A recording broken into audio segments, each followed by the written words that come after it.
সবাইকে স্বাগত জানাচ্ছি আরেকটি ভিডিওতে। আমি রূপন দত্ত। আজ আপনাদেরকে দেখাবো আনোয়ারা সাংবাদিক সমিতির পাঠাগার। যখন আমি ভারতে চিকিৎসাধীন ছিলাম তখন কিন্তু এই লাইব্রেরিটি এই পাঠাগারটি উদ্বোধন করা হয়। এই পাঠাগারটি উদ্বোধন করেন তৎকালীন উপজেলা নির্বাহী কর্মকর্তা জনাব ইশতিয়াক ইমন।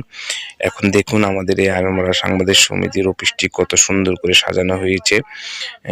খুব সুন্দর করে আসলে সাজানো হয়েছে। আমি প্রায় অনেকদিন পরে আমি আজকে এই অফিসে আসলাম। দেখুন বাদ্যযন্ত্র, এখানে হারমোনিয়াম, তবলা সবকিছু রাখা হয়েছে বিনোদনের জন্য। সবাই মাঝে মাঝে এখানে গান টান করে। আনোয়ারা সাংবাদিক সমিতি আসলে একটি রুচিশীল একজন সৃজনশীল কিছু মানুষের, কিছু সাংবাদিকের, কিছু কলম লেখকের আসলে একটি প্রতিষ্ঠান আনোয়ারা, যেটি অত্যন্ত গণমানুষের আস্থা হিসেবে পরিণত হয়েছে। দেখুন আনোয়ারা সাংবাদিক সমিতির লাইব্রেরিটি, এখানে অনেক বইয়ের সমাহার রয়েছে। আপনারা দেখতে পাচ্ছেন এটি হচ্ছে আনোয়ারা সাংবাদিক সমিতির নিজস্ব পাঠাগার।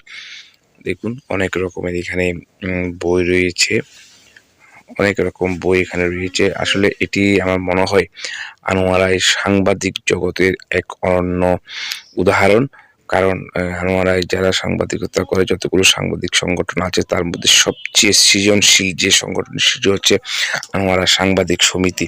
দেখুন এই সাংবাদিক সমিতির অফিসে কত সুন্দর করে সাজানো হয়েছে, সবুজে গাছগাছালি দিয়ে, সুন্দর করে সবুজ প্রকৃতি দিয়ে এবং বিভিন্ন চিত্রকর্ম দিয়ে আসলে অফিসটি সাজানো হয়েছে। আমার খুবই পছন্দ হয়েছে। এই জন্য আমি বর্তমান আনোয়ারা সাংবাদিক সমিতির সভাপতি এনামুল হক নাবি, সাধারণ সম্পাদক ফরহাদুল ইসলাম, তারপর হচ্ছে যারা আছে জাহিদ হাসান হৃদয়, কাঞ্চন, সুশীল, মোহাম্মদ লিয়াত, নুরুল কবির, জাবেদ, বাহার ভাই, যারা আছেন সবাইকে আমি ধন্যবাদ জানাচ্ছি। একটি রুচিশীল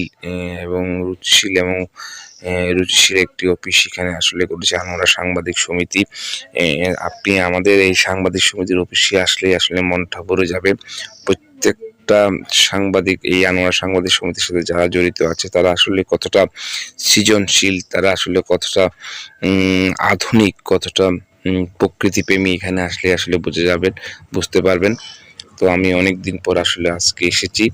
দেখুন আবারও আমি দেখাচ্ছি এই লাইব্রেরিটা, যেটা পাঠাগারটা আনোয়ারা সাংবাদিক সমিতি করেছে। অফিসের মধ্যেই কিন্তু ছোট ছোট গাছ রয়েছে, প্রকৃতি, বই এবং অন্যান্য সৃজনশীল যেসব কর্মকাণ্ডের জন্য প্রয়োজন সবকিছু এখানে রয়েছে। আপনারা আনোয়ারা সাংবাদিক সমিতি আসলে অফিসটি দেখলে আপনাদের মন ভরে যাবে। তো ভিডিওটি আজ এই পর্যন্ত। সবাই ভালো থাকবেন, সুস্থ থাকবেন এবং আনোয়ারা সাংবাদিক সমিতিকে সহযোগিতা করবেন।